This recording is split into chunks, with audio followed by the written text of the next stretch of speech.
ਕੂਚ ਦਾ 34ਵਾਂ ਭਾਗ ਉਸਦੀ 1 ਤੋਂ ਲੈ ਕੇ 9 ਆਇਤ ਤੱਕ ਅਸੀਂ ਦੇਖਾਂਗੇ। ਜਿਸ ਨੂੰ ਮਿਲ ਜਾਏ ਉਹ ਪੜ੍ਹਦੇ।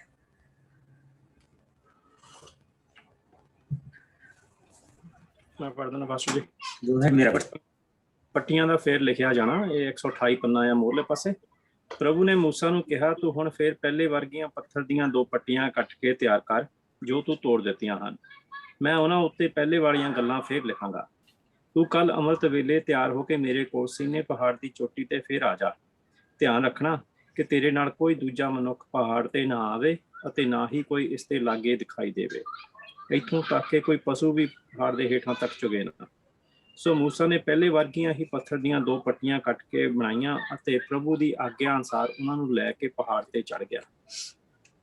ਤਦ ਪ੍ਰਭੂ ਬੱਦਲ ਦੇ ਵਿੱਚ ਆ ਕੇ ਮੂਸਾ ਕੋਲ ਖਲੋ ਗਿਆ ਅਤੇ ਉਸਨੇ ਆਪਣਾ ਨਾਂ ਪ੍ਰਭੂ ਕਰਕੇ ਲਿਆ। ਫਿਰ ਪ੍ਰਭੂ ਉਸਦੇ ਅੱਗਿਓਂ ਦੀ ਇਹ ਕਹਿੰਦਾ ਹੋਇਆ ਲੰਘਿਆ, ਮੈਂ ਪ੍ਰਭੂ ਹਾਂ ਜੋ ਦਿਆਲੂ, ਕਿਰਪਾਲੂ, ਗੁੱਸਾ ਕਰਨ ਵਿੱਚ ਮੱਠਾ ਅਤੇ ਧੀਰਜ ਰੱਖਣ ਵਾਲਾ, ਪਿਆਰ ਅਤੇ ਸੱਚਾਈ ਨਾਲ ਅਤ ਭਰਪੂਰ, ਪ੍ਰਭੂ ਪਰਮੇਸ਼ਵਰ ਜੋ ਹਜ਼ਾਰਾਂ ਤੇ ਦਇਆ ਕਰਦਾ ਅਤੇ ਉਹਨਾਂ ਦੇ ਅਪਰਾਧ ਤੇ ਮਾਫ ਕਰਨ ਵਾਲਾ, ਪਰ ਮਾਪਿਆਂ ਤੇ ਪਰਦਾਦਿਆਂ ਦੇ ਪਾਪਾਂ ਦਾ ਬੱਚਿਆਂ ਕੋਲੋਂ ਬਦਲਾ ਲੈਣ ਵਾਲਾ। ਸੋ ਮੂਸਾ ਨੇ ਤੁਰੰਤ ਧਰਤੀ ਤੇ ਮੂੰਹ ਭਾਰ ਹੋ ਕੇ ਪ੍ਰਭੂ ਨੂੰ ਮੱਥਾ ਟੇਕਿਆ ਤੇ ਕਿਹਾ, ਪ੍ਰਭੂ ਜੇਕਰ ਸੱਚਮੁੱਚ ਮੇਰੇ ਤੇ ਤੇਰੀ ਕਿਰਪਾ ਦ੍ਰਿਸ਼ਟੀ ਹੈ ਤਾਂ ਤੂੰ ਸਾਡੇ ਸੰਗ ਚੱਲ। ਇਹ ਮੇਰੀ ਤੇਰੇ ਅੱਗੇ ਬੇਨਤੀ ਹੈ। ਬੇਸ਼ੱਕ ਅਸੀਂ ਹਠੀ ਲੋਕ ਹਾਂ, ਪਰ ਤੂੰ ਸਾਡੇ ਅਪਰਾਧ ਮਾਫ ਕਰ ਅਤੇ ਸਾਨੂੰ ਆਪਣਾ ਵਿਰਸਾ ਬਣਾ ਲੈ। ਸਾਨੂੰ ਆਪਣਾ ਵਿਰਸਾ ਬਣਾ ਲੈ। ਸੋ ਅਸੀਂ ਪ੍ਰਭੂ ਦੇ ਵਚਨ ਦੇ ਵਿੱਚੋਂ ਜਿਹੜੀਆਂ ਚੀਜ਼ਾਂ ਦੇਖਣ ਜਾ ਰਹੇ ਹਾਂ, ਜਿਹੜੀਆਂ ਅਸੀਂ ਦੇਖ ਚੁੱਕੇ ਹਾਂ, ਉਹ ਜਿਸ ਪ੍ਰਭੂ ਨੇ ਉਸਦੇ ਕੋਲ ਆ ਕੇ ਉਸਦੇ ਅੱਗਿਓਂ ਦੀ ਪ੍ਰਭੂ ਲੰਘਿਆ ਔਰ ਉਸਨੇ ਆਪਣਾ ਨਾਂ ਪ੍ਰਭੂ ਕਰਕੇ ਲਿਆ। ਯਾਹਵੇ ਯਾਹਵੇ, ਮੈਂ ਹਾਂ ਜੋ ਮੈਂ ਹਾਂ, ਮੈਂ ਹਾਂ ਜੋ ਮੈਂ ਹਾਂ। ਔਰ ਉਸ ਤੋਂ ਬਾਅਦ ਪ੍ਰਭੂ ਨੇ ਦੱਸਿਆ ਕਿ ਮੈਂ ਦਿਆਲੂ, ਕਿਰਪਾਲੂ, ਗੁੱਸਾ ਕਰਨ ਵਿੱਚ ਮੱਠਾ, ਧੀਰਜ ਰੱਖਣ ਵਾਲਾ, ਪਿਆਰ ਤੇ ਵਫਾਦਾਰੀ। ਤੁਹਾਨੂੰ ਆਪਣੀ ਬਾਈਬਲ ਦੇ ਵਿੱਚ ਸੱਚਾਈ ਨੇ, ਪਿਆਰ ਤੇ ਵਫਾਦਾਰੀ ਦੇ ਨਾਲ ਭਰਪੂਰ ਔਰ ਭਰਪੂਰ ਪ੍ਰਭੂ ਪਰਮੇਸ਼ਵਰ ਜੋ ਹਜ਼ਾਰਾਂ ਤੇ ਦਇਆ ਕਰਦਾ, ਉਹਨਾਂ ਦੀ ਕਮੀਨਗੀ, ਵਿਕਨੈਸ ਜਿਹੜਾ ਸ਼ਬਦ ਉੱਥੇ ਵਰਤਿਆ ਗਿਆ ਇਬਰਾਨੀ ਦੇ ਵਿੱਚ, ਉਹ ਹੈ ਕਮੀਨਗੀ, ਮਲੀਨਤਾ ਜਿਹਨੂੰ ਕਹਿੰਦੇ। ਸੋ ਔਰ ਉਹਨਾਂ ਦੀ ਖਿਲਾਫਦਾਰੀ ਔਰ ਜਾਂ ਅਸੀਂ ਕਹਿੰਦੇ ਬਾਗੀਪੁਣਾ, ਇਸ ਲਈ ਬੰਦਾ ਬਾਗੀ ਹੋ ਜਾਂਦਾ ਪ੍ਰਭੂ ਤੋਂ। ਉਹਨਾਂ ਦੀ ਕਮੀਨਗੀ, ਬਾਗੀਪੁਣਾ ਔਰ ਪਾਪ ਮਾਫ ਕਰਨ। These are the 3 categories ਆ ਗਿਆ। ਔਰ ਫਿਰ ਉਸ ਤੋਂ ਬਾਅਦ ਇਹ ਆਇਤ ਆਉਂਦੀ ਆ ਕਿ ਮਾਪਿਆਂ ਤੇ ਪਰਦਾਦਿਆਂ ਦਾ, ਬੇਪਾਪਾਂ ਦਾ ਬੱਚਿਆਂ ਦੇ ਕੋਲ ਬਦਲਾ ਲੈਣ ਵਾਲਾ।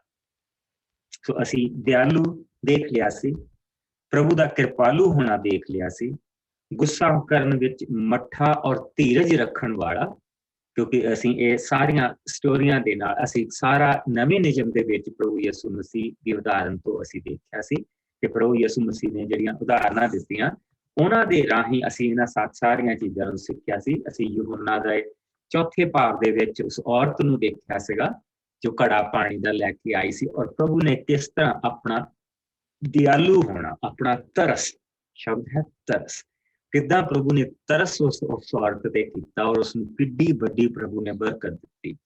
ਔਰ ਫਿਰ ਅਸੀਂ ਦੇਖਿਆ ਸੀ ਪ੍ਰਭੂ ਦੀ ਗ੍ਰੇਸ, ਪ੍ਰਭੂ ਦੀ ਕਿਰਪਾ। ਇਹ ਅਸੀਂ ਯਹੋਨਾ ਦਾ 8ਵਾਂ ਭਾਗ ਉਸਦੀ 1 ਤੋਂ 12 ਆਇਤ ਔਰ ਲੂਕਾ ਦੀ 1 ਤੋਂ 10 ਆਇਤ ਦੇ ਵਿੱਚ ਦੇਖਿਆ ਸੀ ਜ਼ਕਈ ਨੂੰ। ਔਰ ਅਸੀਂ ਦੇਖਿਆ ਸੀਗਾ ਉਸ ਔਰਤ ਨੂੰ ਜਿਹਨੂੰ ਘਸੀਟ ਕੇ ਉਹ ਪ੍ਰਭੂ ਦੇ ਕੋਲ ਲੈ ਕੇ ਆਏ, ਔਰ ਉੱਥੇ ਅਸੀਂ ਕਿਰਪਾ ਦੇਖੀ ਪ੍ਰਭੂ ਦੀ, ਨਾ ਪਾਪੀਆਂ ਨੂੰ ਲੱਭਣ ਤੇ ਉਹਨਾਂ ਨੂੰ ਬਚਾਉਣ ਆਇਆ। ਉਹਨਾਂ ਨੂੰ ਪਤਾ ਨਹੀਂ ਸੀ ਜਿਸ ਵੇਲੇ ਉਸ ਔਰਤ ਨੂੰ ਘਸੀਟ ਕੇ ਉਹ ਲੈ ਕੇ ਆਏ ਆ, ਕਿਹਦੇ ਕੋਲ ਲੈ ਕੇ ਜਾ ਰਹੇ। ਉਹਨਾਂ ਨੇ ਇੱਕ ਪਾਪਣ ਨੂੰ ਲਭਾ ਦਿੱਤਾ ਪ੍ਰਭੂ ਨੂੰ, ਜਿਸ ਲਈ ਉਹ ਲੈ ਕੇ ਆਏ। ਸ਼ਾਇਦ ਉਹਦਾ ਨਾਮ। ਸੋ ਉਸ ਕਸ਼ਟ ਦੇ ਵਿੱਚ ਪ੍ਰਭੂ ਨੇ ਪਾਇਆ ਉਸਨੂੰ, ਔਰ ਇੱਕ ਲੱਭਦਾ ਪਿਆ ਸੀ, ਉਹ ਦਰਖਤ ਤੇ ਚੜ ਗਿਆ उसने अपने अहुदे नूं भी नहीं देखा कि मैं डिस्ट्रिक्ट का कलैक्टर, ये सारे डिस्ट्रिक्ट के उत्ते मैं जेड़ा मेरी जेड़ी जॉब आ मैं टैक्स कलैक्टर।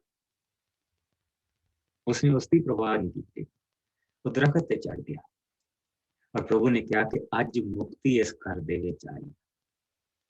और जो पैसे पैसे दे पिछे मारदा फिरदा सी, वो पैसे कढ कढ के लोकां नूं वंडदा पिया, वो कढ के वंडदा पिया। किन्नियां ने उसनूं ला सुनाया होएगा कि जे तू किसी का एक पैसा मारिया तो तू उसनूं वापस कर, जे तू एक पैसे की ठगी की तो 4 गुणा वापस कर। मोजेस ने यह कहा, किन्नियां ने उसनूं क्या होना चाहिए। पर जब प्रभु की मुक्ति उस घर दे विच आई है तो प्रभु ने उसनूं वो मुक्त हो गया। हुण उसनूं किस चीज की इंश्योरेंस, उसनूं प्रभु की इंश्योरेंस है। मेरा घर जो वो लभदा सी उसनूं मिल गया और उसका मन प्रभु ने बदल दिता। सो अज जिहड़ा असीं उस तो अगे जावांगे कि उस तो अगे असीं देखिया सी कि प्रभु का जिहड़ा गुस्सा है slow to anger, slow to anger, और वो प्यार दे नाल ते वफादारी दे नाल अब तक भरपूर। और असीं उस बेटे की उदाहरण देखी सी जिसने अपने बाप नूं कहा कि तू मेरे हिस्से की जमीन मैनूं दे दे। सो उसने अपने बाप नूं कहा कि तू मेरे लिए मर गया। और फिर स्वर्गी बाप के खिलाफ उसने गुनाह किया, क्योंकि वो जिहड़ी धरती उन्होंने मिली आ, वो धरती प्रभु ने दी, वो विरसा है, वो प्रभु का विरसा है। और उसने प्रभु का दिता होया विरसा बेच दिता और उसनूं बेच के वो गया। उसने उस पैसे दे नाल हर तरह की कमीनगी की, हर तरह की उसने बागीपुणा अपने अपने बाप दाना भी बागीपुणा किया और उसने हर तरह का पाप किया। और जिसले वापस आया तो जेड़ा बाप से वो दरवाजे के मोड़े खड़ा सी। जिसले उसने दूरों देखा मेरा पुत्र आ रहा, तो उसने कहा सब तो पहला वो आया, बाप पिताजी मैं तुहाडे खिलाफ ते परमेश्वर के खिलाफ गुनाह किया, मैं हुण इस दे योग नहीं कि तुसी मैनू अपना पुत्र कह के बुलाओ, तुसी मैनू अपना नौकर ही रख लो। हाले वो आया, इन्ना कुछ वो सोच के आया सी, पर जिसले मैं घर जाऊंगा तो मैं अपने बाप को ये कहूंगा। तो उसने अद्धी चीज ही कही सी और बाप ने उत्थे ही उसनू रोक दिता। और उसने बाप ने उस वेले कहा कि जाओ इसनू नड़ाओ धड़ाओ, इसते साफ सुथरे कपड़े पाओ, इसके हाथ दे विच अंगूठी पाओ। मेरा पुत्र गवाच गया सी, हुण मुड़ के घर आया, हुण मुड़ के घर आया। बाप ने पुरानियां गल्लां दे विचों कोई गल नहीं उहदे नाल कीती, उसने नवें नूं स्वीकार किया, वापस मुड़ के आए नूं स्वीकार किया। ये मर गया सी, हुण इह जीवदा। और उस तो बाद उसने गाउण वाले सद्दे और उस तो बाद उसने मोटा जानवर कट्टिया और खुशी मनाई। लेकिन उसका जिहड़ा भरा आ उस खुशी दे विच शामिल नहीं होना। कहंदा मैं हमेशा तेरे तेरे तेरे तेरे हर हुक्म मन्निया और तू कदी भी मैनू एक भेड़ नहीं दिती। और ये जिसले आया तू एडा बड़ा जानवर कटिया और एडा बड़ा भोज दिता, ये तेरा पुत्र। उसने ये नहीं कहा मेरा भरा, उसने कहा ये तेरा पुत्र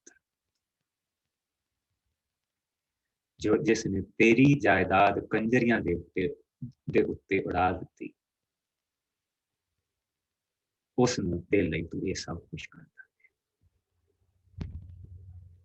और प्रभु ने उत्थे दसिया कि बाप ने जवाब दिता, ये मेरा पुत्र मर गया सी ਹੁਣ ਜਿਉਂਦਾ। ਇਹ ਗਵਾਚ ਗਿਆ ਸੀ, ਹੁਣ ਲੱਭ ਪਿਆ। ਪੁੱਤਰ ਭੋਜ ਦੇਣਾ ਜ਼ਰੂਰੀ। ਪੁੱਤਰ ਭੋਜ ਪਤਾ ਕਦੋਂ ਦਿੱਤਾ ਜਾਂਦਾ? ਪੁੱਤਰ ਭੋਜ ਉਸ ਵੇਲੇ ਦਿੱਤਾ ਜਾਂਦਾ ਜਿਸ ਵੇਲੇ ਬੱਚੇ ਦਾ ਜਨਮ।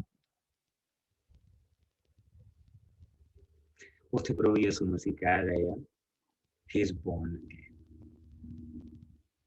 ਔਰ ਇਸੇ ਕਰਕੇ ਪ੍ਰਭੂ ਦੇ ਵਚਨ ਦੇ ਵਿੱਚ ਦੱਸਿਆ ਜਾਂਦਾ ਜਦੋਂ ਕੋਈ ਇੱਕ ਪਾਪੀ, ਜਦੋਂ ਵੀ ਇੱਕ ਪਾਪੀ, ਉਸ ਤੇ ਅਗਰ ਤੁਸੀਂ ਉਸੇ 15ਵੇਂ ਭਾਵ ਨੂੰ ਉੱਤੇ ਪੜੋ ਕਿ ਜਦੋਂ ਵੀ ਇੱਕ ਪਾਪੀ ਪ੍ਰਭੂ ਦੇ ਵੱਲ ਨੂੰ ਮੁੜਦਾ ਤੇ ਸਵਰਗ ਦੇ ਵਿੱਚ ਭੋਗ ਦਿੱਤਾ ਜਾਂਦਾ। ਸਵਰਗ ਦੇ ਵਿੱਚ ਭੋਗ ਦਿੱਤਾ ਜਾਂਦਾ ਕਿਉਂਕਿ ਉਸ ਦਾ ਜਨਮ ਨਵਾਂ ਹੋਇਆ, born again। ਠੀਕ, ਸੋ ਅਸੀਂ ਇੱਥੇ ਪਹੁੰਚ ਚੁੱਕੇ ਹਾਂ। ਸੋ ਅੱਜ ਜਿਹੜਾ ਅਸੀਂ ਹਿੱਸਾ ਮੂਵੀ ਦਾ ਦੇਖਿਆ ਔਰ ਉਸ ਦੇ ਨਾਲ ਜਿਹੜਾ ਅਸੀਂ ਵਚਨ ਦਾ ਹਿੱਸਾ ਜਿਹੜਾ ਦੇਖਣ ਜਾ ਰਹੇ ਹਾਂ ਉਹ ਹੈ ਕਿ ਪਿਆਰ ਅਤੇ ਸੱਚਾਈ ਦੇ ਨਾਲ, ਪਿਆਰ ਅਤੇ ਵਫਾਦਾਰੀ ਨਾਲ ਅਤ ਭਰਪੂਰ ਜੋ ਹਜ਼ਾਰਾਂ ਤੇ ਦਇਆ ਕਰਦਾ, ਉਹਨਾਂ ਦੀ ਕਮੀਨਗੀ, ਉਹਨਾਂ ਦੀ ਖਿਲਾਫਦਾਰੀ, ਬਾਗੀਪੁਣਾ ਔਰ ਪਾਪਾਂ ਨੂੰ ਮਾਫ ਕਰਦਾ। ਪਰ ਜਿਹੜਾ ਬੱਚਿਆਂ ਦਾ ਜਿਹੜਾ ਬਦਲਾ ਪ੍ਰਭੂ ਲੈਂਦਾ ਉਹ ਉਹਨਾਂ ਦੇ ਉੱਪਰ ਮਾਪਿਆਂ ਦੇ ਤੇ ਪਰਦਾਦਿਆਂ ਦਾ ਪਾਪਾਂ ਦਾ ਬੱਚਿਆਂ ਦੇ ਕੋਲੋਂ ਬਦਲਾ ਲੈਣ ਵਾਲਾ।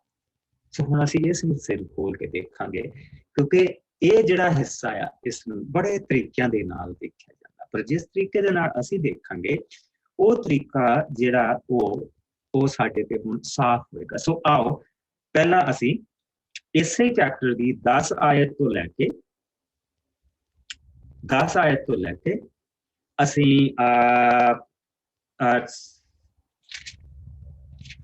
ਅਸੀਂ 10 ਆਇਤ ਤੋਂ ਲੈ ਕੇ ਬੇਸਿਕਲੀ ਪੜਾਂਗੇ 16 ਆਇਤ ਤੱਕ।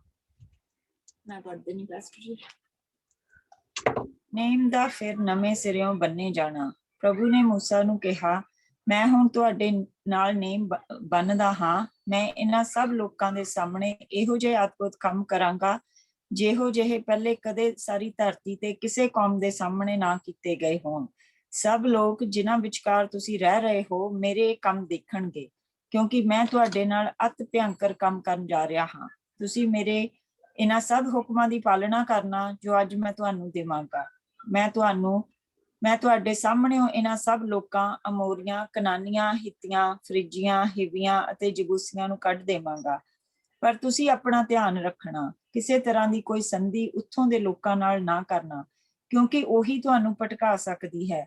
ਸਗੋਂ ਤੁਸੀਂ ਉਹਨਾਂ ਦੀਆਂ ਵੇਦੀਆਂ ਨੂੰ ਢਾਹ ਦੇਣਾ ਅਤੇ ਉਹਨਾਂ ਦੇ ਪੱਕੇ ਬੁਰਜਾਂ ਤੇ ਆਸ਼ਰ ਦੇਵੀ ਦੀ ਪੱਕੀ ਥਾਂ ਨੂੰ ਵੀ ਨਾਸ਼ ਕਰ ਦੇਣਾ।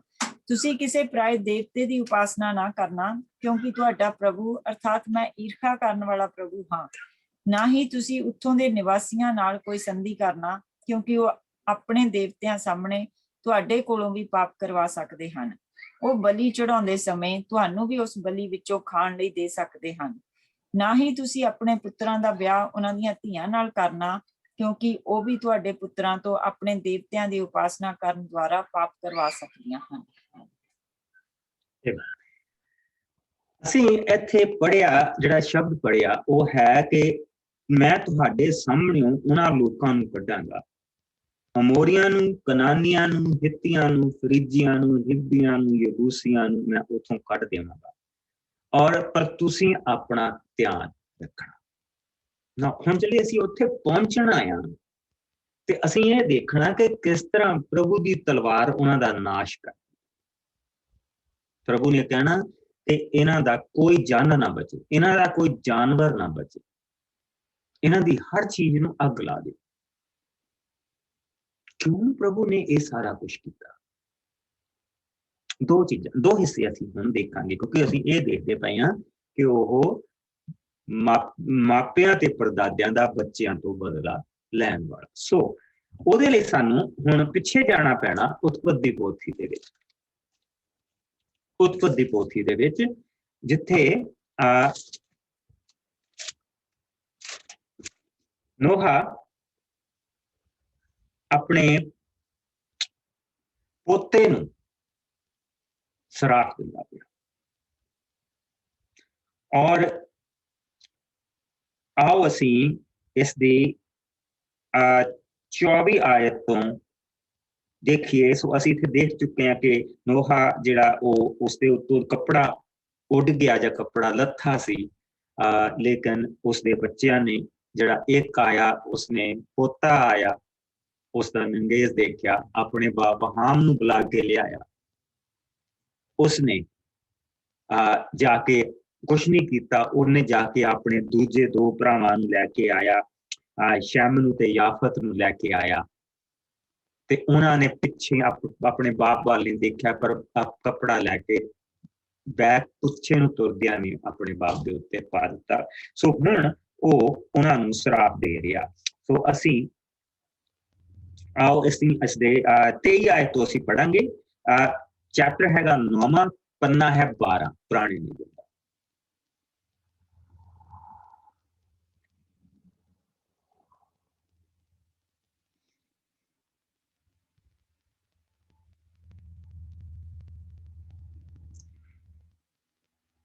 और असी 23 आयत तो जिसनूं मिल जाए 20 ਤੋਂ ਕਿੱਥੇ ਤੇ ਪੜਨਾ ਵਾਸੂ ਜੀ? 23 ਤੋਂ 23 ਤੋਂ 38 ਤਾਈਂ। ਓਕੇ ਠੀਕ। ਤਦ ਸ਼ੇਮ ਅਤੇ ਯਾਫਤ ਨੇ ਆਪਣੇ ਮੋਢਿਆਂ ਤੇ ਚਾਦਰ ਲੈ ਕੇ ਅਤੇ ਪਿਛਲੇ ਪੈਰੀ ਚੱਲ ਕੇ ਆਪਣੇ ਪਿਓ ਉੱਤੇ ਉਹ ਪਾ ਦਿੱਤੀ। ਉਹਨਾਂ ਨੇ ਆਪਣੇ ਪਿਓ ਦਾ ਨੰਗੇਜ ਨਾ ਦੇਖਿਆ। ਫਿਰ ਜਦੋਂ ਨੂਹ ਜਾਗਿਆ ਤਾਂ ਉਸਨੂੰ ਪਤਾ ਲੱਗਾ ਕਿ ਉਸਦੇ ਛੋਟੇ ਪੁੱਤਰ ਨੇ ਕੀ ਕੀਤਾ। ਤਾਂ ਉਸਨੇ ਕਿਹਾ, ਕਨਾਨ ਤੇ ਇਹ ਸਰਾਪ ਹੋਵੇਗਾ, ਉਹ ਆਪਣੇ ਭਰਾਵਾਂ ਦਾ ਗੁਲਾਮ ਬਣ ਕੇ ਰਹੇਗਾ। ਉਸਨੇ ਅੱਗੇ ਕਿਹਾ, ਪ੍ਰਭੂ ਮੇਰਾ ਪਰਮੇਸ਼ਵਰ ਸ਼ੇਮ ਨੂੰ ਅਸੀਸਤ ਕਰੇ ਅਤੇ ਕਨਾਨ ਉਸਦੀ ਗੁਲਾਮੀ ਕਰੇ। ਪਰਮੇਸ਼ਵਰ ਯਾਫਤ ਨੂੰ ਵਧਾਵੇ, ਉਹ ਸ਼ੇਮ ਦੇ ਨਾਲ ਮਿਲ ਕੇ ਰਹੇ ਅਤੇ ਕਨਾਨ ਉਸਦੀ ਗੁਲਾਮੀ ਕਰੇ। ਹੜ ਦੇ ਪਿੱਛੋਂ ਨੂਹ 350 ਸਾਲ ਹੋਰ ਜਿਉਂਦਾ ਰਿਹਾ। ਸੋ ਉਸਦੇ ਮਰਨ ਸਮੇਂ ਖੁਦ ਉਮਰ 950 ਸਾਲ ਸੀ। 950 ਸਾਲ ਦੀ ਸੀ।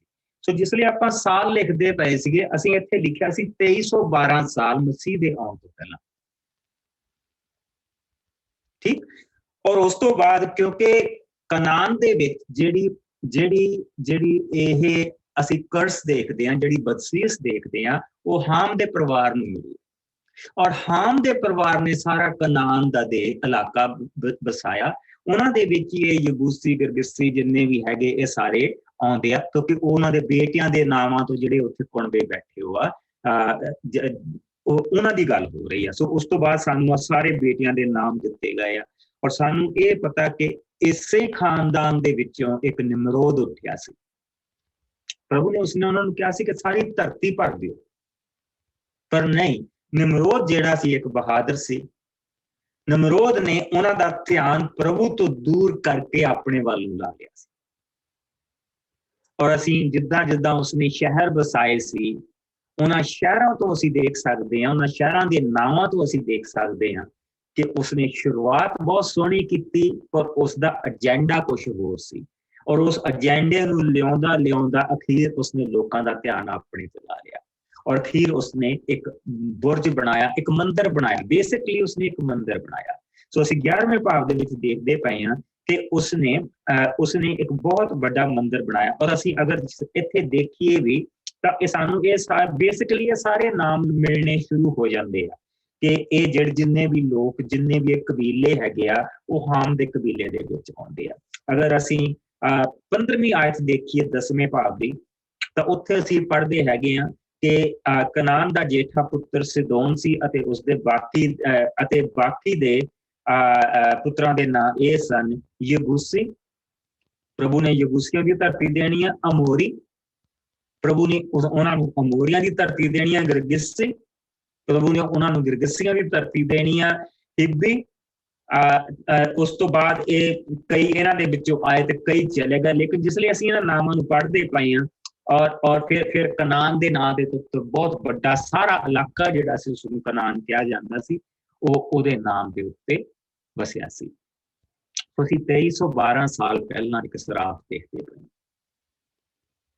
ਪਰ ਪ੍ਰਭੂ ਨੇ ਉਸੇ ਵੇਲੇ ਵੀ ਪ੍ਰਭੂ ਨੇ ਉਹਨਾਂ ਨੂੰ ਮੌਕੇ ਤੋਂ ਬਾਅਦ ਮੌਕਾ ਦਿੱਤਾ। ਔਰ ਜਿਸ ਵੇਲੇ ਉਹਨਾਂ ਨੇ ਨਿਮਰੋਦ ਨੂੰ ਦੇਵਤਾ ਮੰਨ ਲਿਆ ਔਰ ਗਾਂ ਉਸਦੀ ਪਤਨੀ ਜਿਹੜੀ ਸੀਗੀ ਉਹ ਦੇਵੀ ਬਣ ਕੇ ਬਹਿ ਗਈ, ਫਿਰ ਉਸਦਾ ਜਿਹੜਾ ਬੇਟਾ ਸੀ ਤਮੂਰ, ਉਸਨੂੰ ਅਖੀਰ ਤੱਕ ਅਸੀਂ ਦੇਖਾਂਗੇ ਕਿ ਉਹਦੇ ਬੇਟੇ ਤਮੂਰ ਨੂੰ ਲੋਕ ਮੰਨਦੇ ਪਏ। ਔਰ ਉਹ ਕਿਉਂਕਿ ਬੱਚਾ ਹੀ ਮਰ ਗਿਆ ਸੀ ਤਾਂ ਹਾਲੇ ਵੀ ਉਹਦੇ ਨਾਮ ਤੇ ਜਾ ਕੇ ਔਰਤਾਂ ਪਿੱਟਦੀਆਂ ਪਈਆਂ। ਇਹ ਜਿਹੜੀ ਬੁੱਤ ਪ੍ਰਸਤੀ ਅਖੀਰ ਤੱਕ ਨਹੀਂ ਜਾਣੀ ਇਹਨਾਂ ਦੇ ਵਿੱਚੋਂ। ਸੋ ਇਹ ਪ੍ਰਭੂ ਦੇ ਖਿਲਾਫ ਪਾਪ ਆ, ਬੇਈਮਾਨੀ, ਘਿਨਾਉਣਾਪਨ। ਲੇਕਿਨ ਪ੍ਰਭੂ ਨੇ ਉਹਨਾਂ ਨੂੰ ਮਾਰ ਨਹੀਂ ਦਿੱਤਾ, ਉਹਨਾਂ ਨੂੰ ਉਸੇ ਵੇਲੇ ਮਾਰ ਨਹੀਂ ਦਿੱਤਾ, ਪ੍ਰਭੂ ਨੇ ਮੌਕਾ ਦਿੱਤਾ। ਉਸ ਤੋਂ ਬਾਅਦ ਬੁਰਜ ਬਣਿਆ, ਪ੍ਰਭੂ ਨੇ ਉੱਥੇ ਥੋੜੀ ਜਿਹੀ ਸਜ਼ਾ ਦਿੱਤੀ, ਉਸਨੇ ਬੁਰਜ ਢਾਹ ਦਿੱਤਾ ਔਰ ਉਹਨਾਂ ਦੀਆਂ ਬੋਲੀਆਂ ਬਦਲ ਦਿੱਤੀਆਂ। ਬੋਲੀਆਂ ਬਦਲਣ ਦਾ ਮਤਲਬ ਇਹ ਸੀ ਕਿ ਗਾਂ ਜਾ ਕੇ ਸ਼ਾਇਦ ਇਹਨਾਂ ਦੇ ਵਿੱਚ ਬਦਲਾਅ ਆ ਜਾਏ, ਲੇਕਿਨ ਕੋਈ ਬਦਲਾਅ ਨਹੀਂ ਆਇਆ। ਫਿਰ ਪ੍ਰਭੂ ਨੇ ਅਖੀਰ ਜਿਹੜੀ ਆਪਣੀ ਲਾਈਨ ਸੀ ਉਹ ਅਬਰਾਹਮ ਤੋਂ ਸ਼ੁਰੂ ਕੀਤੀ 12ਵੇਂ ਪਾਪ ਦੇ ਵਿੱਚ। ਔਰ ਅਸੀਂ ਦੇਖਦੇ ਕਿ ਉਹਨਾਂ ਦੀ ਬੁੱਤ ਪ੍ਰਸਤੀ ਈਵਨ ਅਬਰਾਹਮ ਦੇ ਘਰਾਣੇ ਦੇ ਵਿੱਚ ਆ ਚੁੱਕੀ ਸੀ, ਕਿਉਂਕਿ ਲਬਾਨ ਜਿਹੜਾ ਆਇਆ ਸੀ ਉਸਨੇ ਆ ਕੇ ਇੱਕੋ ਚੀਜ਼ ਕਹੀ ਕਿ ਚੱਲ ਇਹ ਤਾਂ ਭੇਡਾਂ ਬੱਕਰੀਆਂ ਤੇਰੀਆਂ ਸੀਗੀਆਂ, ਇਹ ਬੱਚੇ ਮੇਰੇ ਦੋਤਰੇ ਪੋਤਰੇ, ਇਹ ਮੇਰੇ ਬੱਚੇ ਆ, ਤੂੰ ਇਹਨਾਂ ਨੂੰ ਚੁਣਨ ਦਾ ਮੌਕਾ ਵੀ ਨਹੀਂ ਮੈਨੂੰ ਦਿੱਤਾ। ਕਮ ਸੇ ਕਮ ਇਹ ਤਾਂ ਨਾ ਕਰਦਾ ਕਿ ਤੂੰ ਮੇਰੇ ਦੇਵਤਿਆਂ ਦੇ ਬੁੱਤ ਵਿੱਚੋਂ ਕੱਲਿਆ ਹੈ। ਔਰ ਰੇਚਲ ਨੇ ਉਹ ਬੁੱਤ ਚੋਰੀ ਕੀਤੇ ਸੀ ਆਪਣੇ ਬਾਪ ਦੇ ਕੋਲ, ਔਰ ਅਸੀਂ ਉਹ ਬੁੱਤ ਜਿਸ ਲਈ ਅਸੀਂ ਰਾਜਿਆਂ ਦੀਆਂ ਪੋਥੀਆਂ 'ਚ ਪਹੁੰਚ ਜਾਣਾ, ਅਸੀਂ ਉੱਥੇ ਤੱਕ ਉਹ ਬੁੱਤ ਦੇਖਣ। ਬਿਨਯਾਮੀਨ ਦੇ ਘਰਾਣੇ ਦੇ ਵਿੱਚ ਅਸੀਂ ਉਹ ਬੁੱਤ ਦੇਖਣੇ ਆ ਜੋ ਰੇਚਲ ਦਾ ਛੋਟਾ ਬੇਟਾ ਸੀ। ਸੋ ਇਹ ਸਭ ਦੂਸਰੇ ਪਾਸੇ ਪ੍ਰਭੂ ਦੇ ਲੋਕਾਂ ਦੇ ਨਾਲ ਹੋ ਰਿਹਾ। ਔਰ ਫਿਰ ਅਸੀਂ ਜਿੱਦਾਂ ਇਹਨਾਂ ਨੂੰ ਲੈ ਕੇ ਤੁਰੇ ਜਾਂਦੇ ਹਾਂ ਕਿ ਅਸੀਂ ਦੇਖਦੇ ਪਏ ਹਾਂ ਕਿ ਉਹ ਬੁੱਤ ਪ੍ਰਸਤੀ ਕਿਸ ਤਰ੍ਹਾਂ ਉਸ ਇਲਾਕੇ ਦੇ ਵਿੱਚ ਹੋ ਰਹੀ ਆ। ਪ੍ਰਭੂ ਆਪਣੇ ਲੋਕਾਂ ਨੂੰ ਉੱਥੋਂ ਕੱਢ ਕੇ ਮਿਸਰ ਦੇ ਵਿੱਚ ਲੈ ਆਇਆ, ਉੱਥੇ ਲਿਆ ਕੇ ਪ੍ਰਭੂ ਨੇ ਉਹਨਾਂ ਦੀ ਗਿਣਤੀ ਵਧਾਈ ਹੈ। ਔਰ ਪ੍ਰਭੂ ਨੇ ਹਾਮ ਦੇ ਵਿੱਚੋਂ ਜਿਹੜਾ ਦੂਸਰਾ ਖਾਨਦਾਨ ਜਿਹੜਾ ਨਿਕਲਿਆ ਸੀਗਾ ਉਹ ਮਿਸਰੀਆਂ ਦਾ ਨਿਕਲਿਆ ਸੀ, ਪ੍ਰਭੂ ਨੇ ਉਹਨਾਂ ਨੂੰ ਸਜ਼ਾ ਦਿੱਤੀ। ਲੇਕਿਨ ਕਨਾਨ ਨੂੰ ਇਹ ਸਜ਼ਾ ਕਦੋਂ ਮਿਲਣੀ? ਜਿਸ ਵੇਲੇ ਪ੍ਰਭੂ ਨੇ ਇਹ ਧਰਤੀ ਉਹਨਾਂ ਨੂੰ ਦੇਣੀ ਆ। ਅਸੀਂ ਹੁਣ 1462 ਤੇ ਪਹੁੰਚ ਚੁੱਕੇ, 2312 ਤੇ ਸਭ ਕੁਝ ਸ਼ੁਰੂ ਹੋਇਆ ਸੀ ਔਰ ਇਹ ਸਾਰਾ ਕੁਝ ਜਾ ਕੇ ਉਹਨਾਂ ਨੂੰ ਜਿਸ ਵੇਲੇ ਮਿਲਣਾ ਉਸ ਵੇਲੇ 1422 ਸਾਲ ਤੱਕ ਅਸੀਂ ਪਹੁੰਚ ਜਾਣਾ। ਸੋ ਅਗਰ ਹਿਸਾਬ ਲਾਈਏ 890 ਸਾਲ 890 ਸਾਲ ਅੱਜ ਸਿਰੇ ਦੇਣਾ। ਪ੍ਰਭੂ ਨੇ 890 ਸਾਲ ਇੰਤਜ਼ਾਰ ਕੀਤਾ ਤੇ ਫਿਰ ਜਾ ਕੇ ਉਹਨਾਂ ਨੂੰ ਉਹ ਸਜ਼ਾ ਦਿੱਤੀ। ਫਿਰ ਉਹਨਾਂ ਦੇ ਬੱਚਿਆਂ ਨੂੰ ਜਾ ਕੇ ਉਹਨੇ ਸਜ਼ਾ ਦਿੱਤੀ। ਔਰ ਜਿਹੜਾ ਅਸੀਂ ਅੱਜ ਪੜ੍ਹਦੇ ਪਏ ਸੀਗੇ, ਅੱਜ ਜਿਹੜੀ ਅਸੀਂ ਮੂਵੀ ਦੇਖੀ ਹੈ, ਮੇਰੇ ਨਾਲ ਲੂਕਾ ਦੇ ਵਿੱਚ ਆ ਜਾਓ, ਲੂਕਾ ਦੇ ਵਿੱਚ ਆ ਜਾਓ। ਔਰ ਪ੍ਰਭੂ ਯਿਸੂ ਮਸੀਹ ਨੇ ਜਿਸ ਵੇਲੇ ਉਹ ਸਜ਼ਾ ਦੀ ਗੱਲ ਕਰਦੇ ਪਏ ਆ ਤੇ ਪ੍ਰਭੂ ਯਿਸੂ ਮਸੀਹ ਆਇਓ ਔਰ 22ਵੇਂ ਭਾਵ ਦੇ ਵਿੱਚ ਅਸੀਂ ਇਹ ਦੇਖਿਆ ਕਿ ਉਹ ਪ੍ਰਭੂ ਯਿਸੂ ਮਸੀਹ ਨੂੰ ਗੱਲਾਂ 'ਚ ਫਸਾਉਣਾ ਮੰਗਦੇ ਪਏ। ਉਹ ਸਾਰੇ ਜਾਣੇ ਰਲੇ ਆ, ਉਹਨਾਂ ਨੇ ਦੇਖਿਆ ਵੀ ਇਹ ਜਿਹੜੀ ਗੱਲ ਕਰਦਾ ਪਿਆ ਉਹ ਤਾਂ ਸਹੀ ਆ, ਪਰ ਜਿਹੜਾ ਮੂਸਾ ਨੇ ਸਾਨੂੰ ਲਾ ਦਿੱਤਾ ਇਹਦਾ ਜੋ ਅਸੀਂ ਉਹਦੀਆਂ ਘੁੰਡੀਆਂ ਘੰਡੀਆਂ ਮਰੋੜੀਆਂ ਆ, ਅਸੀਂ ਇਹਨੂੰ ਉਹਨਾਂ ਗੱਲਾਂ ਦੇ ਵਿੱਚ ਫਸਾਉਂਦੇ। ਉਹ ਇਹ ਨਹੀਂ ਦੇਖਦੇ ਪਏ ਕਿ ਸਾਡੇ ਦਰਮਿਆਨ ਕੋਈ ਆਇਆ ਹੈ, ਸਾਡੇ ਦਰਮਿਆਨ ਕੋਈ ਵੱਡੇ ਵੱਡੇ ਕੰਮ ਹੁੰਦੇ ਪਏ ਆ, ਸਾਡੇ ਦਰਮਿਆਨ ਮਿਰਾਕਲ ਹੁੰਦੇ ਪਏ ਆ, ਅੰਨੇ ਰਾਜੀ ਹੁੰਦੇ ਪਏ, ਲੰਗੜਿਆਂ ਨੂੰ ਲੱਤਾਂ ਮਿਲਦੀਆਂ ਪਈਆਂ, ਪੈਰਾਲਾਈਜ਼ਡ ਆਪਣਾ ਬਿਸਤਰਾ ਚੁੱਕ ਕੇ ਤੁਰਦੇ ਪਏ, ਮੁਰਦੇ ਜੀਂਦੇ ਹੁੰਦੇ ਪਏ। ਕੋਈ ਇਹਨਾਂ ਚੀਜ਼ਾਂ ਦੇ ਨਾਲ, ਕੋਈ ਇਹਨਾਂ ਚੀਜ਼ਾਂ ਦੇ ਨਾਲ ਨਹੀਂ। ਉਹ ਸਾਰੀਆਂ ਚੀਜ਼ਾਂ ਇਸ ਥੋੜੇ ਸਮੇਂ ਦੇ ਵਿੱਚ, ਇਸ 3.5 ਸਾਲ ਦੇ ਸਮੇਂ ਦੇ ਵਿੱਚ ਹੁੰਦੀਆਂ ਪਈਆਂ, ਜੋ ਪੁਰਾਣੇ ਨਿਯਮ ਦੇ ਵਿੱਚ, ਜੋ ਸਾਰੇ ਪੁਰਾਣੇ ਨਿਯਮ ਚ ਅਸੀਂ ਦੇਖਦੇ ਪਏ ਹਾਂ, ਉਹ ਇੱਥੇ 3.5 ਸਾਲ ਦੇ ਵਿੱਚ ਉਹਨਾਂ ਨੂੰ ਕੁਛ ਨਹੀਂ ਹੋਣਾ ਚੀਜ਼ਾਂ ਦੇ ਨਾਲ। ਉਹਨਾਂ ਨੂੰ ਸਿਰਫ ਤੇ ਸਿਰਫ ਆਪਣੀਆਂ ਗੱਦੀਆਂ ਦੀ ਫਿਕਰ ਪਿਆ ਹੈ। ਸੋ ਪ੍ਰਭੂ ਨੇ ਇਸ ਕਰਕੇ ਉਹਨਾਂ ਨੂੰ ਪਹਿਲਾਂ ਰੂਪ ਕਥਾਵਾਂ ਸੁਣਾਈਆਂ, ਕਿ ਉਹ ਕਹਿੰਦੇ ਕਿ ਨਹੀਂ, ਇਹ ਗੱਲ ਨਹੀਂ, ਇਹ ਤਾਂ ਰੂਪ ਕਥਾ ਇਹਨੇ ਸਾਡੇ ਅਗੇਂਸਟ ਕਹੀ। ਫਿਰ ਉਹਨਾਂ ਨੇ ਜੇ ਇੱਕ ਨੁਕਤਾ ਚੁੱਕਿਆ, ਟੈਕਸ ਮੰਦਰ ਦਾ ਦਈਏ ਕਿ ਅਸੀਂ ਕੈਸਰ ਨੂੰ ਦੇਈਏ। ਰੋਮ ਦਾ ਰਾਜ ਸੀ, ਰਾਜੇ ਨੂੰ ਕੈਸਰ ਕਹਿੰਦੇ ਸੀ, ਸੀਜ਼ਰ ਕਹਿੰਦੇ ਸੀ। ਅਸੀਂ ਜਿਹੜਾ ਟੈਕਸ ਆ ਉਹ ਮੰਦਰ ਦਾ ਦਈਏ ਤੇ ਸੀਜ਼ਰ ਦਾ ਦਈਏ। ਹੁਣ ਜੇ ਪ੍ਰਭੂ ਕਹਿੰਦੇ ਕਿ ਨਹੀਂ, ਤੁਸੀਂ ਮੰਦਰ ਦਾ ਦਿਓ, ਤੇ ਉੱਥੇ ਸਿਪਾਹੀ ਖੜੇ ਆ, ਉਹਨਾਂ ਨੇ ਯਿਸੂ ਮਸੀਹ ਨੂੰ ਫੜ ਕੇ ਲੈ ਜਾਣਾ। ਇਹ ਤਾਂ ਕਹਿੰਦਾ ਟੈਕਸ ਨਾ ਦਿਓ। ਜੇ ਉਹ ਕਹਿੰਦਾ ਕਿ ਨਹੀਂ, ਤੁਸੀਂ ਰੋਮ ਦਾ ਟੈਕਸ ਦਿਓ, ਰੋਮ ਦੇ ਰਾਜੇ ਨੂੰ ਟੈਕਸ ਦਿਓ, ਤੇ ਉੱਥੇ ਜਿਹੜੇ ਉਹ ਲੋਕ ਖੜੇ ਆ ਜਿਹੜੇ ਰੋਮ ਦੇ ਖਿਲਾਫ ਆ, ਔਰ ਉਹਨਾਂ ਦੇ ਲਈ ਇਹ ਗੱਲ ਬਣਦੀ ਪਈ ਆ, ਦੇਖੋ ਇਹ ਕਹਿੰਦਾ ਮੰਦਰ ਨੂੰ ਕੁਛ ਵੀ ਨਾ ਦਿਓ, ਮੰਦਰ ਖਤਮ ਆ, ਮੰਦਰ ਦੀ ਮਹੱਤਤਾ ਹੀ ਖਤਮ ਆ। ਸੋ ਪ੍ਰਭੂ ਨੇ ਕਿਹਾ ਕਿ ਮੈਨੂੰ ਸਿੱਕਾ ਲਿਆ ਕੇ ਦਿਓ। ਉਹਨਾਂ ਨੇ ਸਿੱਕਾ ਲਿਆ ਕੇ ਦਿੱਤਾ, ਔਰ ਪ੍ਰਭੂ ਨੇ ਕਿਹਾ ਕਿ ਸਿੱਕੇ ਤੇ ਪਿਕਚਰ ਕਿਹਦੀ ਤਸਵੀਰ, ਕੈਸਰ ਦੀ। ਸੋ ਜੋ ਕੈਸਰ ਦਾ ਬਣਦਾ ਕੈਸਰ ਨੂੰ ਦੇ ਦਿਓ, ਜੋ ਪਰਮੇਸ਼ਰ ਦਾ ਬਣਦਾ ਪਰਮੇਸ਼ਰ ਨੂੰ ਦੇ ਦਿਓ। ਉਹਨਾਂ ਨੇ ਦੇਖਿਆ ਗੱਲ ਨਹੀਂ ਬਣੀ। ਹੁਣ ਜਿਹੜੇ ਸਦੂਕੀ ਆ ਉਹ ਪੁਨਰੁਥਾਨ ਚ ਵਿਸ਼ਵਾਸ ਨਹੀਂ ਕਰਦੇ। ਉਹ ਕਹਿੰਦੇ ਵੀ ਜਿਸ ਲਈ ਬੰਦਾ ਮਰ ਗਿਆ, ਆਤਮਾ ਪ੍ਰਭੂ ਦੇ ਕੋਲ ਚਲੇ ਗਈ, ਧਰਤੀ ਤੇ ਕੋਈ ਪੁਨਰੁਥਾਨ ਨਹੀਂ। ਉਹ ਨਹੀਂ ਵਿਸ਼ਵਾਸ ਕਰਦੇ। ਪਹਿਲੀਆਂ 5 ਕਿਤਾਬਾਂ ਤੇ ਵਿਸ਼ਵਾਸ ਕਰਦੇ ਆ, ਪਹਿਲੀਆਂ 5 ਕਿਤਾਬਾਂ ਦੇ ਵਿੱਚ ਪੁਨਰੁਥਾਨ ਕਿਤੇ ਨਹੀਂ। And they are right. ਪਹਿਲੀਆਂ 5 ਕਿਤਾਬਾਂ ਦੇ ਵਿੱਚ ਪੁਨਰੁਥਾਨ ਦਾ ਸ਼ਬਦ ਨਹੀਂ ਹੁੰਦਾ, ਰੈਜ਼ਰੈਕਸ਼ਨ ਦਾ ਸ਼ਬਦ ਨਹੀਂ ਹੁੰਦਾ। ਸੋ ਉਹਨਾਂ ਨੇ ਆਪਣਾ ਸਿੱਕਾ ਚਲਾਇਆ। ਇੱਕ ਔਰਤ ਦਾ ਵਿਆਹ ਹੋਇਆ, ਮਰ ਗਈ, ਉਹ ਤੋਂ ਛੋਟੇ ਨਾ ਕਰ ਦਿੱਤਾ, ਉਹਦੇ ਤੋਂ ਛੋਟੇ ਨਾ ਕਰਤਾ। ਇਸ ਤਰ੍ਹਾਂ 5 ਭਰਾਵਾਂ ਦੇ ਨਾਲ ਹੋਇਆ। ਅਖੀਰ ਔਰਤ ਵੀ ਮਰ ਗਈ। ਜਦੋਂ ਮੁਰਦੇ ਉਠਾਏ ਜਾਣਗੇ, ਕਿਸ ਦੀ ਪਤਨੀ ਹੋਊ?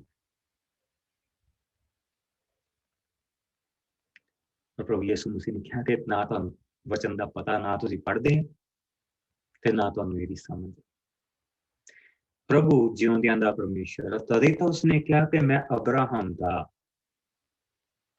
ਜਿਹੜੀ ਗੱਲ ਉਹਦੇ ਵਿੱਚ ਅਸਲੀ ਕਹੀ ਪ੍ਰਭੂ ਨੇ ਇਹ ਕਿਹਾ, ਅਬਰਾਹਮ, ਇਸਹਾਕ, ਯਾਕੂਬ ਦਾ ਪਰਮੇਸ਼ਰ ਹਾਂ। ਪ੍ਰਭੂ ਨੇ ਜਿਸ ਜਿੰਨੀ ਵਾਰੀ ਵੀ ਕਿਹਾ, ਉਸਨੇ ਇਹ ਕਿਹਾ, ਮੈਂ ਅਬਰਾਹਮ, ਯਾਕੂਬ, ਮੈਂ ਅਬਰਾਹਮ, ਇਸਹਾਕ ਤੇ ਯਾਕੂਬ ਦਾ ਪਰਮੇਸ਼ਰ ਹਾਂ। ਕਿਉਂ? ਕਿਉਂਕਿ ਇਹਨਾਂ ਤਿੰਨਾਂ ਦੇ ਨਾਲ ਪ੍ਰਭੂ ਨੇ ਆਪਣਾ ਨੇਮ ਬੰਨਿਆ ਸੀ। ਤਾਂ ਪਰਮੇਸ਼ਰ ਹਾਂ, ਉਹ ਇਹ ਨਹੀਂ ਕਹਿੰਦਾ ਕਿ ਮੈਂ ਅਬਰਾਹਮ, ਇਸਹਾਕ, ਯਾਕੂਬ ਦਾ ਪਰਮੇਸ਼ਰ ਸੀ। ਜੇ ਉਹ ਕਹੇ ਕਿ ਮੈਂ ਉਹਨਾਂ ਦਾ ਪਰਮੇਸ਼ਰ ਸੀ, ਤੇ ਇਹਦਾ ਮਤਲਬ ਉਹ ਮਰ ਗਏ, ਖਤਮ, ਆਤਮਾ ਘਰ ਚਲੀ ਗਈ, ਬਸ ਦਸਤਾਂ। ਪਰ ਜਿਸ ਲਈ ਪ੍ਰਭੂ ਇਹ ਕਹਿੰਦਾ ਕਿ ਮੈਂ ਹਾਂ, ਤਾਂ ਇਹਦਾ ਮਤਲਬ ਕਿ ਉਹ ਪ੍ਰਭੂ ਦੇ ਲਈ ਉਹ ਜਿਉਂਦੇ, ਲਿਵਿੰਗ ਬੀਇੰਗਸ, ਔਰ ਉਹਨਾਂ ਨੂੰ ਉਠਾਇਆ ਜਾਏ। ਸੋ ਪ੍ਰਭੂ ਨੇ ਉਹਨਾਂ ਦੇ ਜਿੰਨਾ ਕੋ ਪੜ੍ਹਦੇ ਆ, ਉਹਦੇ ਵਿੱਚੋਂ ਪ੍ਰਭੂ ਨੇ ਉਹਨਾਂ ਨੂੰ ਜਵਾਬ ਦਿੱਤਾ। That's the main thing. ਉਸ ਤੋਂ ਬਾਅਦ ਧਰਮ ਗ੍ਰੰਥ ਹੀ ਆਏ, ਸਭ ਤੋਂ ਵੱਡੀ ਕਮੈਂਡਮੈਂਟ ਕਿਹੜੀ ਆ, ਪ੍ਰਭੂ ਨੇ ਉਹਨਾਂ ਨੂੰ ਵੀ ਜਵਾਬ ਦਿੱਤਾ, ਔਰ ਉਹ ਵੀ ਠੰਡੇ ਹੋ ਕੇ ਚਲੇ ਗਏ। ਔਰ ਫਿਰ ਪ੍ਰਭੂ ਨੇ ਉਹਨਾਂ ਨੂੰ ਠੰਡੇ ਹੋ ਕੇ ਜਾਣ ਨਹੀਂ ਦਿੱਤਾ। ਫਿਰ ਪ੍ਰਭੂ ਨੇ ਇਹ ਉਹਨਾਂ ਨੂੰ ਬਦਸੀਸਾਂ ਦੇਣੀਆਂ ਸ਼ੁਰੂ ਕੀਤੀਆਂ, ਜੋ ਕਿ ਠੀਕ 40 ਸਾਲ ਬਾਅਦ ਪੂਰੀਆਂ। ਇੱਕ ਜਨਰੇਸ਼ਨ ਪ੍ਰਭੂ ਨੇ ਫਿਰ ਦੇਣੀ ਆ ਇਹਨਾਂ ਨੂੰ ਵਾਪਸ ਮੁੜਨ ਦੇ ਲਈ। ਔਰ ਇਹ ਕੰਮ ਇਹਨਾਂ ਨੇ ਕਦੋਂ ਦਾ ਸ਼ੁਰੂ ਕੀਤਾ ਹੈ? ਇਹ ਕੰਮ ਇਹਨਾਂ ਨੇ ਜਿਸ ਵੇਲੇ ਸੁਲੇਮਾਨ ਰਾਜਾ ਸੀ ਔਰ ਕਿੰਗਡਮ ਡਿਵਾਈਡ ਹੋ ਗਈ ਸੀ, ਇਹਨਾਂ ਨੇ ਉਸ ਸਮੇਂ ਦਾ ਇਹ ਕੰਮ ਸ਼ੁਰੂ ਕੀਤਾ। ਦਾਊਦ ਨੇ ਨਹੀਂ ਕਰਨ ਦਿੱਤਾ ਇਹਨਾਂ ਨੂੰ, ਦਾਊਦ ਨੇ ਨਹੀਂ ਕਰਨ ਦਿੱਤਾ। ਲੇਕਿਨ ਸੁਲੇਮਾਨ ਜਿਸਲੇ ਅਖੀਰ ਦੇ ਵਿੱਚ ਜਾ ਕੇ ਉਹ ਆਪ ਡਿੱਗ ਗਿਆ, ਉੱਥੋਂ ਲੈ ਕੇ ਇਹਨਾਂ ਨੇ ਇਹ ਕੰਮ ਸ਼ੁਰੂ ਕੀਤਾ ਸੀ। ਔਰ ਅਗਰ ਅਸੀਂ ਦੇਖੀਏ ਤਾਂ ਉਹ 900 ਕੁਛ ਸਾਲ ਆ ਜਿਹੜੇ ਪ੍ਰਭੂ ਯਿਸੂ ਮਸੀਹ ਦੇ ਆਉਣ ਤੋਂ ਪਹਿਲਾਂ, ਮੈਂ ਹਾਲੇ ਦੇਖਿਆ ਚੈੱਕ ਨਹੀਂ ਕੀਤਾ, 900 ਕੁਛ ਸਾਲ ਆ ਪ੍ਰਭੂ ਯਿਸੂ ਮਸੀਹ ਦੇ ਆਉਣ ਤੋਂ ਪਹਿਲਾਂ। ਔਰ ਪ੍ਰਭੂ ਨੇ ਇਹਨਾਂ ਨੂੰ ਪੂਰਾ 1000 ਸਾਲ ਦਿੱਤਾ ਸਜ਼ਾ ਦੇਣ ਦੇ ਲਈ। 25 ਜਨਰੇਸ਼ਨ 25 ਜਨਰੇਸ਼ਨ ਪ੍ਰਭੂ ਨੇ ਮੌਕਾ ਦਿੱਤਾ ਇਹਨਾਂ ਨੂੰ। ਔਰ ਫਿਰ ਜਾ ਕੇ ਇਹਨਾਂ ਨੂੰ ਇਹ ਸਾਰੀਆਂ ਬਖਸ਼ਿਸ਼ਾਂ ਮਿਲੀਆਂ। ਔਰ ਬਖਸ਼ਿਸ਼ਾਂ ਕਿਉਂ ਮਿਲਦੀਆਂ ਪਈਆਂ? ਪ੍ਰਭੂ ਕਾਰਨ ਦੱਸਦਾ ਪਿਆ ਕਿ ਅਗਰ ਅਸੀਂ 13 ਆਇਤ ਤੇ ਆਈਏ, 23ਵਾਂ ਭਾਵ 13 ਆਇਤ, ਕੋਈ ਜਣਾ ਪੜੇ 13, 14, 13 ਤੋਂ ਲੈ ਕੇ 15 ਜਿਹਨੂੰ ਮਿਲ ਜਾਏ। ਤੁਸੀਂ ਪੜ੍ਹ, ਅਸੀਂ ਗੋ ਐਕਸੈਸ ਟੂ ਪ੍ਰਭੂ ਯਿਸੂ ਨੂੰ ਮੌਤ ਦੀ ਸਜ਼ਾ ਨਹੀਂ, ਅਸੀਂ 23ਵਾਂ ਭਾਵ ਆ ਮੇਰੀ ਮੱਤੀ ਦੇ ਵਿੱਚ। ਅੱਛਾ, ਮੱਤੀ ਦਾ ਪੜ੍ਹਨਾ। ਹਾਂਜੀ, 23ਵਾਂ ਭਾਵ ਆ।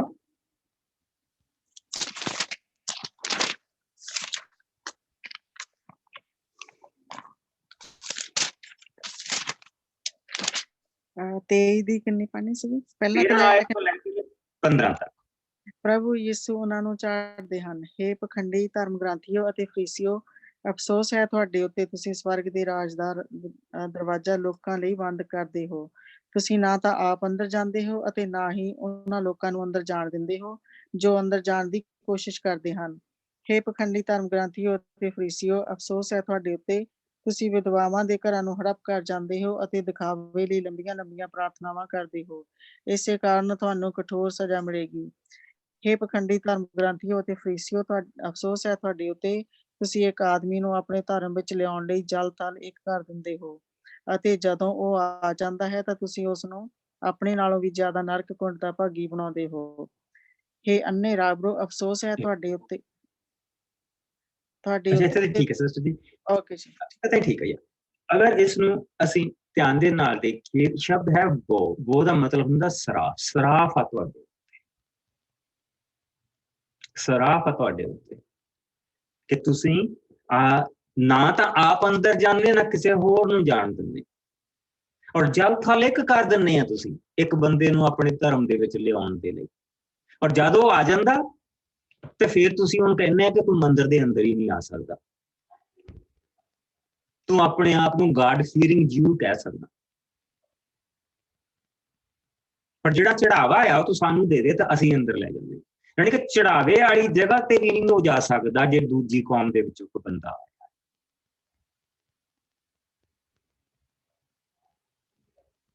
ਔਰ ਉਹਨੂੰ ਜਿਹੜਾ ਪ੍ਰਭੂ ਨੂੰ ਲੱਭਦਾ ਪਿਆ, ਔਰ ਉੱਥੇ ਜਗ੍ਹਾ ਹੈ ਨਹੀਂ ਉਹਦੇ ਲਈ, ਜਿੱਥੇ ਦੁਆ ਕਰਨੀ ਆ ਉੱਥੇ ਜਗ੍ਹਾ ਹੈ ਨਹੀਂ।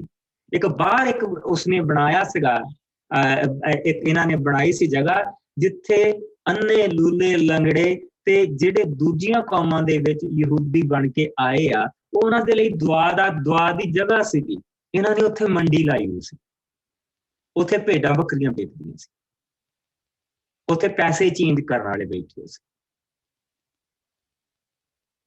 ਔਰ ਜਿਸ ਲਈ ਉਹ ਲੋਕ ਆਪਣਾ ਚੜਾਵਾ ਚੜਾਉਂਦੇ ਸੀ, ਇਹਨਾਂ ਨੇ ਇੱਕ ਜਿੱਦਾਂ ਕਿ ਗੜਬੀ ਨਹੀਂ ਹੁੰਦੀ, ਉਸਨੂੰ ਡੰਡੇ ਦੇ ਨਾਲ ਬੰਨਿਆ ਸੀ, ਸਾਨੂੰ ਛੂਵੇ ਵੀ ਨਾ। ਉਹ ਲੰਬੀ ਕਰਕੇ ਉਹਦੇ ਬਾਲੂ ਕਰ ਦਿੰਦੇ ਸੀਗੇ। ਗਾਡ ਫੀਅਰਿੰਗ ਜਿਹੜੇ ਜਿਊ ਹੁੰਦੇ ਸੀ ਉਹਨਾਂ ਦੀ ਇੱਕ ਲਾਈਨ ਲਾਈ ਹੁੰਦੀ ਸੀ, ਉਹਦੇ ਚ ਪੈਸੇ ਪਾ ਦਿੰਦੇ ਸੀ, ਤਾਂ ਉਹ ਗੜਵੀ ਨੂੰ ਏਦਾਂ ਹੀ ਖਿੱਚ ਲੈਂਦੇ ਸੀਗੇ ਤਾਂ ਫਿਰ ਉਹਨਾਂ ਨੂੰ ਪੈਸਿਆਂ ਨੂੰ ਧੋ ਕੇ ਤਾਂ ਫਿਰ ਅੰਦਰ ਜਾ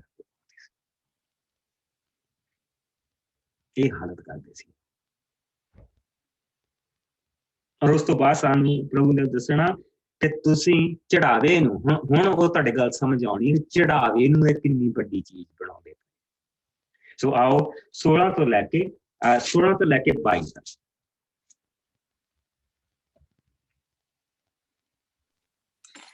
ਹੇ ਅੰਨੇ ਰੱਬੋ, ਅਫਸੋਸ ਹੈ ਤੁਹਾਡੇ ਉੱਤੇ, ਤੁਸੀਂ ਸਿੱਖਿਆ ਦਿੰਦੇ ਹੋ। ਜੇਕਰ ਕੋਈ ਆਦਮੀ ਮੰਦਰ ਦੀ ਸਹੁੰ ਖਾਂਦਾ ਹੈ ਤਾਂ ਕੋਈ ਗੱਲ ਨਹੀਂ ਹੈ, ਪਰ ਜੇਕਰ ਉਹ ਮੰਦਰ ਦੇ ਸੋਨੇ ਦੀ ਸਹੁੰ ਖਾਂਦਾ ਹੈ ਤਾਂ ਉਹ ਉਸਨੂੰ ਲੱਗਦੀ ਹੈ। ਹੇ ਮੂਰਖੋ ਅਤੇ ਅੰਨਿਓ, ਕੀ ਵੱਡਾ ਹੈ ਸੋਨਾ ਜਾਂ ਮੰਦਰ, ਜੋ ਸੋਨੇ ਦੀ ਪਵਿੱਤਰਤਾ ਦਾ ਕਾਰਨ ਹੈ। ਇਸੇ ਤਰ੍ਹਾਂ ਜੇਕਰ ਕੋਈ ਵੇਦੀ ਦੀ ਸਹੁੰ ਖਾਂਦਾ ਹੈ ਤਾਂ ਕੋਈ ਗੱਲ ਨਹੀਂ ਹੈ, ਪਰ ਜੇਕਰ ਉਹ ਵੇਦੀ ਉਤਲੇ ਚੜਾਵੇ ਦੀ ਸਹੁੰ ਖਾਂਦਾ ਹੈ ਤਾਂ ਉਹ ਉਸਨੂੰ ਲੱਗਦੀ ਹੈ। ਤੁਸੀਂ ਕਿੰਨੇ ਅੰਨੇ ਹੋ, ਕੀ ਵੱਡਾ ਹੈ ਚੜਾਵਾ ਜਾਂ ਵੇਦੀ, ਜੋ ਚੜਾਵੇ ਦੀ ਪਵਿੱਤਰਤਾ ਦਾ ਕਾਰਨ ਹੈ। ਜਦੋਂ ਕੋਈ ਵੇਦੀ ਦੀ ਸਹੁੰ ਖਾਂਦਾ ਹੈ ਤਾਂ ਉਹ ਇਸ ਦੀ ਅਤੇ ਉਸ ਸਭ ਦੀ ਸਹੁੰ ਖਾਂਦਾ ਹੈ ਜੋ ਵੇਦੀ ਦੇ ਉੱਤੇ ਹੈ। ਇਸੇ ਤਰ੍ਹਾਂ ਜੋ ਕਿ ਮੰਦਰ ਦੀ ਸਹੁੰ ਖਾਂਦਾ ਹੈ, ਉਹ ਇਸ ਦੀ ਅਤੇ ਪਰਮੇਸ਼ਰ ਦੀ ਜੋ ਇਸ ਵੇਦੇ ਵਿੱਚ ਵਾਸ ਕਰਦਾ ਹੈ ਸਹੁੰ ਖਾਂਦਾ ਹੈ। ਫਿਰ ਜੋ ਕੋਈ ਸਵਰਗ ਦੀ ਸਹੁੰ ਖਾਂਦਾ ਹੈ, ਉਹ ਪਰਮੇਸ਼ਰ ਦੇ ਸਿੰਘਾਸਨ ਦੀ ਅਤੇ ਜੋ ਉਸ ਤੇ ਬੈਠਾ ਹੈ ਦੀ ਸਹੁੰ ਖਾਂਦਾ ਹੈ। ਸਹੁੰ ਖਾਂਦਾ ਹੈ। ਸੋ ਇਹਨਾਂ ਨੇ ਅਗਰ ਹਰੇਕ ਚੀਜ਼ ਨੂੰ ਪੜ੍ਹ ਕੇ ਦੇਖੀਏ ਤਾਂ ਇਹਨਾਂ ਦਾ ਹਰ ਚੀਜ਼ ਜਿਹੜਾ ਧਿਆਨ ਆਪਣੀ ਜੇਬ ਵੱਲ ਨੂੰ ਜਾਂਦਾ। ਮੰਦਰ ਦੀ ਸਹੁੰ ਖਾ ਲਓ, ਕੋਈ ਗੱਲ ਨਹੀਂ, ਜਿਹੜਾ ਮੰਦਰ ਦੇ ਅੰਦਰ ਸੋਨਾ ਉਹਦੀ ਜੇ ਉਹਦੀ ਖਾਓਗੇ ਤਾਂ ਤੁਹਾਨੂੰ ਸਹੁੰ ਮਿਲੂ। ਜੇ ਤੁਸੀਂ ਵੇਦੀ ਦੀ ਸਹੁੰ ਖਾ ਲਓਗੇ ਤਾਂ ਕੋਈ ਗੱਲ ਨਹੀਂ, ਪਰ ਜੇ ਜਿਹੜਾ ਵੇਦੀ ਤੇ ਚੜਾਵਾ ਚੜਾਇਆ, ਜੇ ਤੁਸੀਂ ਉਹਦੀ ਸਹੁੰ ਖਾਓਗੇ ਤਾਂ ਤੁਹਾਨੂੰ ਸਾਰਾ ਧਿਆਨ ਆਪਣੀ ਜੇਬ ਦੇ ਵੱਲ। ਔਰ ਉਸ ਤੋਂ ਬਾਅਦ ਉਸਨੇ ਕਹਿਣਾ ਕਿ ਜੇ ਤੁਸੀਂ ਪੂਤਨਾ ਤੇ ਸਾਰੀਆਂ ਚੀਜ਼ਾਂ ਦਾ 10ਵਾਂ ਹਿੱਸਾ ਤਾਂ ਜ਼ਰੂਰ ਚੜਾਉਣੀ,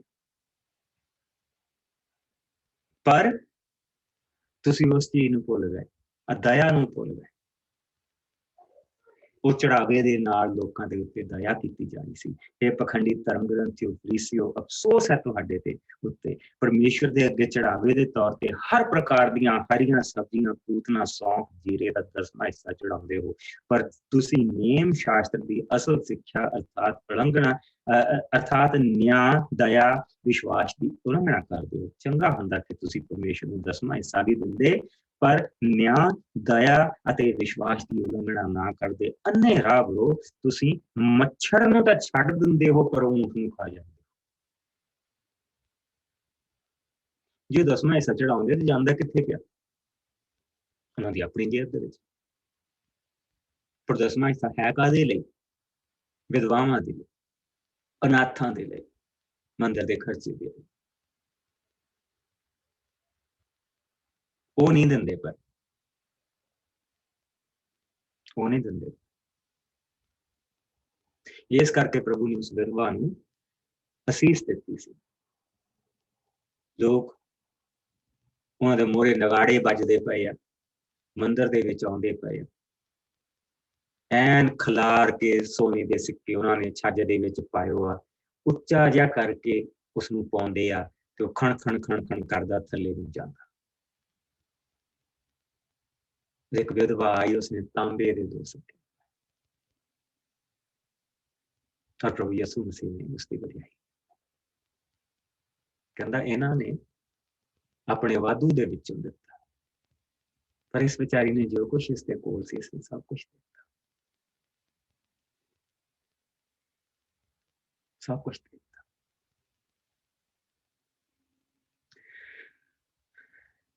ਬਾਕੀ ਸਾਡਾ ਟਾਈਮ ਹੋ ਗਿਆ।